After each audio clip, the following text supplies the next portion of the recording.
नमस्कार दोस्तों, वेलकम। स्वागत करता हूं मैं घनश्याम आप सभी का एक बार फिर से आरएस जंक्शन पर। और आज की इस कक्षा में मैं एक बार फिर से इकोनॉमिक रिव्यू को शुरू कर रहा हूं। तो पिछली कक्षा में मैंने आपको शुरुआत इसकी की और कुछ इम्पोर्टेंट जो करंट हमारे जितने भी आंकड़े हैं, जो भी डेटा है उस पर मैंने बात की थी। और इस कक्षा से हम विस्तार से जो है चर्चा की शुरुआत करेंगे। इकोनॉमिक रिव्यू आरपीएससी के सभी एग्ज़ाम, खास करके आरएएस जैसे एग्ज़ाम में बहुत इम्पोर्टेंट है। और न केवल प्रीलिम्स बल्कि मेंस में स्ट्रेट प्रश्न जो हैं आपको यहाँ से पूछे जाते हैं। तो चूँकि आरएएस के इंटरव्यूज़ अभी चल रहे हैं और नेक्स्ट वैकेंसीज़ जो है हमारी जल्दी ही आ जाएंगी, तो प्रयास हमारा यही होना चाहिए कि वैकेंसी आने से पहले एक बार हमारा रिवीजन यहाँ पर हो जाए। तो कोशिश आप यही करें कि रेगुलरिटी बनाए रखें। और ये इनमें से बहुत सी चीज़ें आपकी पहले पढ़ी हुई भी होगी, लेकिन रिवीजन एक ऐसी चीज़ है जो बार बार करने से ही आप अपने आप को और छात्रों की तुलना में आगे ले जा सकते हैं। आज मैं सारांश पर बात करूंगा। इस कक्षा को देखने के बाद आप इसे ऑडियो में डाउनलोड भी कर सकते हैं। यूट्यूब पर विडमेट और बहुत से ऑप्शंस होते हैं जिनसे आप करें, और उसके बाद इसे रेगुलरली सुनते रहें।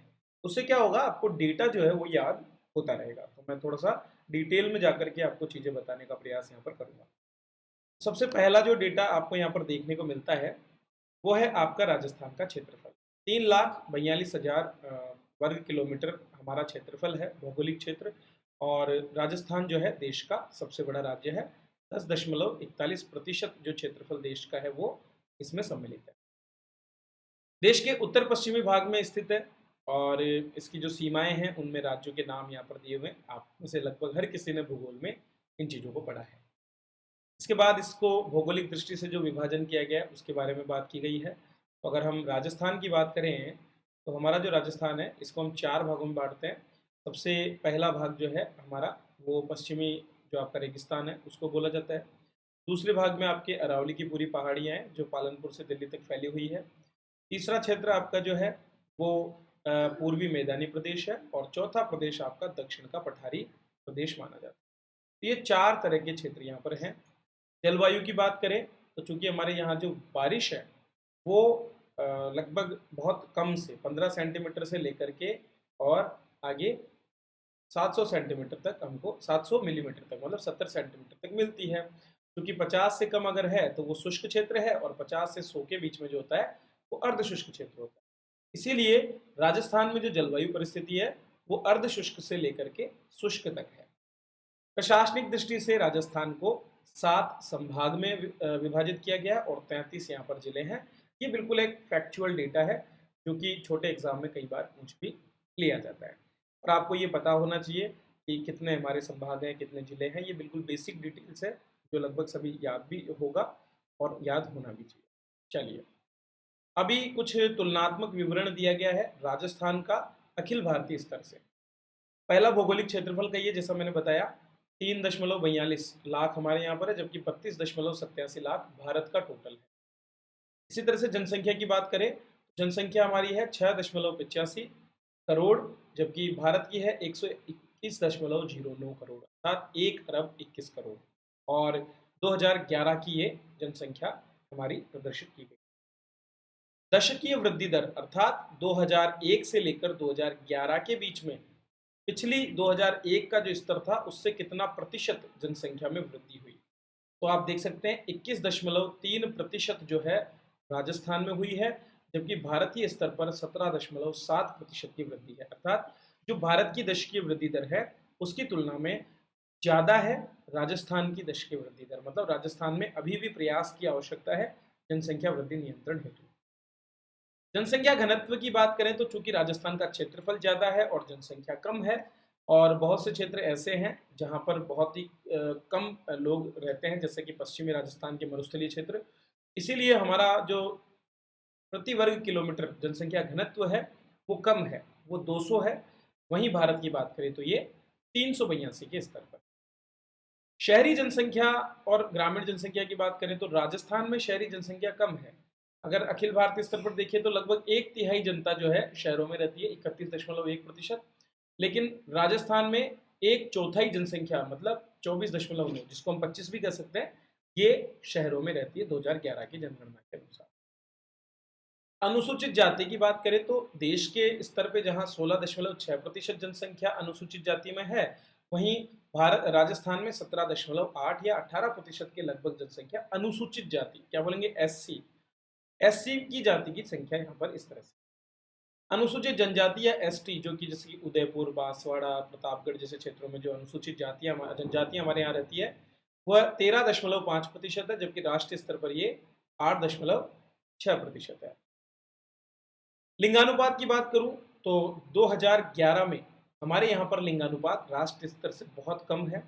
लगभग आप देख सकते हैं 15 अंकों का अंतर यहाँ पर है। 15 अंक कम है 943 राष्ट्रीय स्तर पर, जबकि 928 हमारा यहाँ है। क्योंकि बाल लिंगानुपात मतलब 0 से 6 वर्ष तक के जो पैदा होने वाले बच्चे हैं, उनके लिंगानुपात की बात करें, उसमें राजस्थान में ये 888 है। मतलब जो हमारा जो वयस्क लिंगानुपात है उसकी तुलना में 40 अंक कम है। ये भी आप इस तरह से या तो कोई एक डेटा याद कर लीजिए, जैसे 888 याद हो जाएगा, बिल्कुल सिंपल है। 888 याद कर लीजिए और याद रखिए कि लिंगानुपात 40 अंक अधिक है। डायरेक्ट आप दोनों को याद नहीं कर पाए तो ये तरीका अपनाएं। जबकि यहाँ पर आप देखेंगे तो जो अंतर है वो कितना है, वो यहाँ पर 24 अंकों का अंतर है। ठीक है, तो यहाँ पर 40 अंकों का है, यहाँ पर 24, तो 919 आपका बाल लिंगानुपात है राष्ट्रीय स्तर पर। मतलब इसको क्या दर्शा रहा है, ये दर्शा रहा है कि जो बाल लिंगानुपात है वो कम है।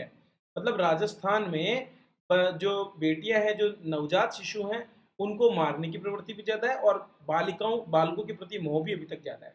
तभी तो राष्ट्रीय स्तर से हम इतना ज्यादा कम है। साक्षरता दर भी राष्ट्रीय स्तर से बहुत ज्यादा कम है।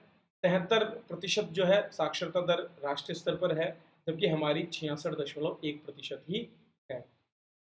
साक्षरता दर पुरुषों की बात करें तो ये लगभग बराबर है राष्ट्रीय स्तर से, लेकिन महिलाओं की स्थिति राजस्थान में बहुत बुरी है, क्योंकि 52.1% महिलाएं ही राजस्थान में शिक्षित हैं, जबकि राष्ट्रीय स्तर पर यह आंकड़ा 64.6% का है।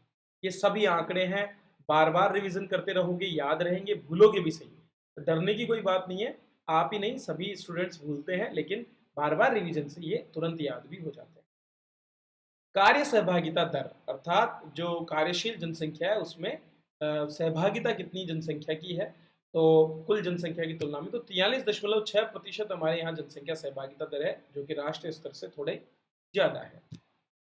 जन्म दर, चूंकि 2018 के सैंपल रजिस्ट्रेशन सर्वे जो है SRS जो बुलेटिन है उसका डेटा आ गया है, 2018 के हिसाब से हमारे यहाँ पर 24 जन्म दर है प्रति 1000 जनसंख्या पर। मतलब 1000 की जनसंख्या पर 24 बच्चों का जन्म हमारे यहाँ पर एक वर्ष में हो रहा है, जबकि राष्ट्रीय स्तर पर 20 है। राष्ट्रीय स्तर पर कम है, हमारे यहाँ ज्यादा है।